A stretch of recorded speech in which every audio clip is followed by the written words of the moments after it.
The Counterfeit Journalists by Robert Russin. Chapter 1. She was short 2 servers. Kathy Randall's face tightened. The gold letters and numerals on her watch said 4:58 p.m., November 18th, 2033. She ducked into the restroom to check her appearance. She recalled the Botox advertisement when she saw the lines around her eyes, and brushed, but she needed to smile. She left the restroom and viewed the hostess station. The hostess took 2 menus and 2 sets of silverware and led a couple from the station to a booth. The hostess wore a plaid dress and a fedora hat, which had a card in the hat band that said Press. She walked with good posture and a smile. She had it under control.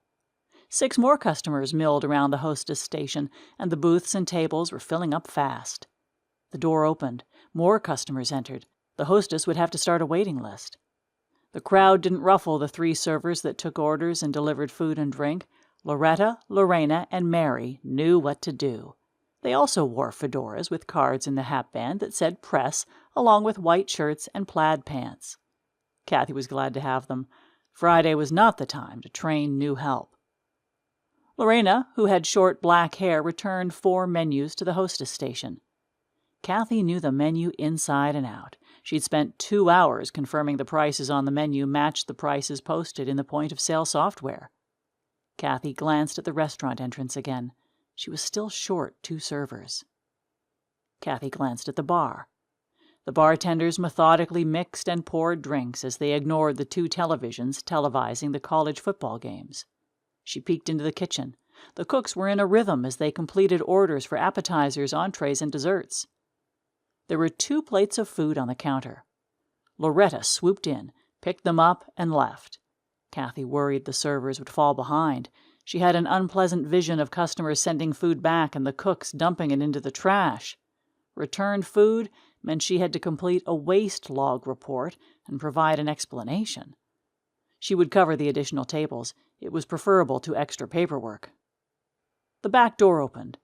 One of her missing servers arrived. She adjusted the hat on her blonde hair. "Sorry I'm late. Parking was an issue." "Button your shirt, Stacy." Kathy didn't like her showing so much cleavage, even if she was wearing a bra. She knew Stacy did it to increase her tips, but she didn't want a drunken man touching her or an angry woman cursing her. Stacy buttoned her shirt, but her eyes seemed blank. Kathy didn't smell alcohol, but she remained suspicious. "Lucy hasn't arrived. Did she text you?" Stacy stepped past her. "No, she hasn't." Kathy relaxed a little. Covering more tables would be more work, but the servers would have more tips. Still, Kathy wondered why her most reliable employee had not arrived. Lucy, who worked at the Buried Lead for 4 years, was always on time. Lucy was automatic. If she said she would come at 4 p.m., she would be there at 4 p.m.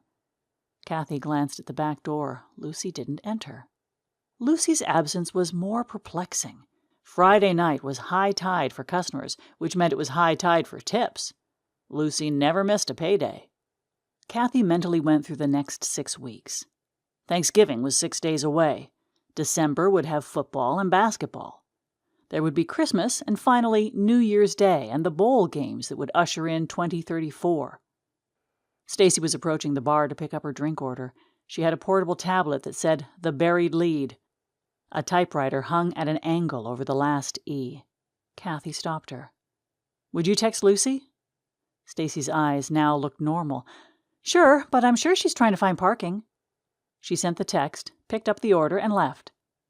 The voices of the patrons blended into a dull roar. A loud voice or a laugh sometimes broke through, but it returned to that same monotone sound. The dull roar reassured Kathy. It meant things were going smoothly. Loud sounds like broken glass or clattering plates signaled trouble.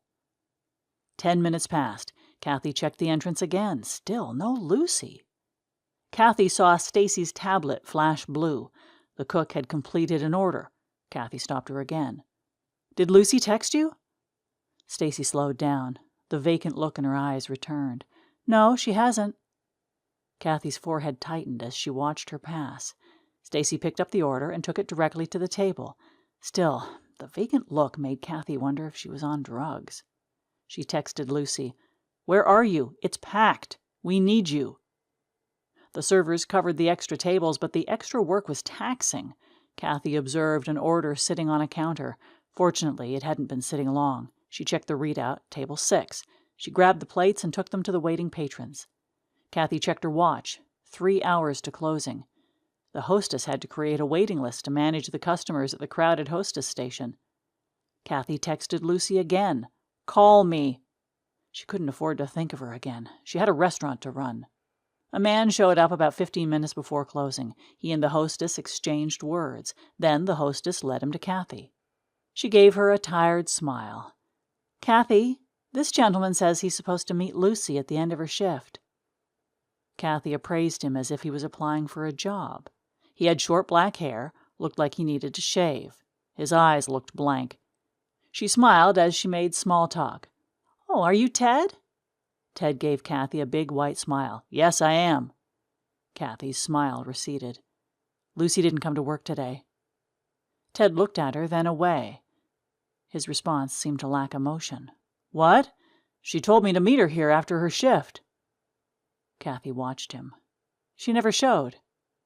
Ted showed agitation, but it seemed like something restrained it. "What do you mean, she never showed? She told me she was leaving for work and to meet her here at the end of her shift." Kathy saw Stacy approaching. "Stacy, this is Ted, Lucy's boyfriend." Stacy's shirt was open.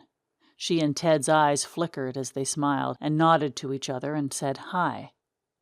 Kathy suppressed her anger. "Did Lucy text you?" There were those flat eyes again. "No, she didn't." Kathy returned her attention to Ted. "Why don't you have a seat? I'm sure Lucy will turn up." Ted sat down and looked at his knees. Kathy called Lucy again, but it went to voicemail. She didn't bother to leave a message. Nobody used voicemail, and she'd already texted. The cooks cleaned the kitchen equipment, stored food, and took out the trash. The servers cleaned the tables and mopped the floors. Kathy went to her office to reconcile the cash and credit card receipts to the Z-tape reported by the point-of-sale software system. However, Lucy's absence kept bothering her. She stepped out of her office and watched Ted from the kitchen entrance. Ted was pushing buttons on his phone. He didn't seem worried when he put his phone away. "Did Lucy text you?" Startled, Ted said, no.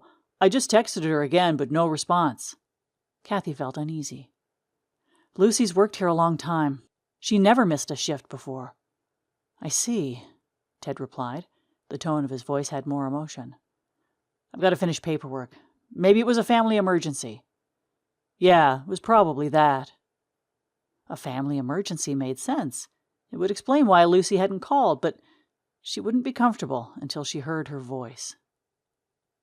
Kathy finished reconciling the cash and credit card receipts and confirmed the tips with the 4 servers. She said, "Bye. See you Saturday," to all of them. She asked Stacy again if she heard from Lucy, but she shook her head. Loretta, Lorena, and Mary had done a good job. Stacy had done a good job, too. Kathy wasn't happy that Stacy had left her shirt open, but she understood why. Stacy had a daughter to raise, and tips were at high tide. The cooks waved goodbye. She'd have to lock up soon. Ted had left his chair only to use the restroom. Kathy pulled out her phone to call Lucy one last time when she paused. A rectangular bar said "Emergency" in fine print. She thrust the phone back into her pocket and approached Ted. "Did you hear from her?" His eyes seemed flat. "No, I haven't." Kathy felt the cell phone's weight pushing on her. Ted's girlfriend stood him up, but he seemed unconcerned. "Maybe you should call her." "Okay." Ted dutifully texted her. The gold numerals on Kathy's watch said 11:57 p.m. She last saw Lucy over 24 hours ago, when she and Lucy reconciled Lucy's tips. Stacy, who was Lucy's best friend, and Ted, who was Lucy's boyfriend, and Kathy herself, couldn't reach her. She was about to press the bar when she stopped. Calling 911 only to realize it's a family emergency would be embarrassing. She'd be one of those fools who wasted everyone's time. "She didn't respond," Ted said. Ted's response forced Kathy to reconsider. She could wait until morning for Lucy to call, but that would allow 6 more hours to pass. "When did you last speak to her?" "Just before she left for work." "When did you see her leave?" "We were on the phone.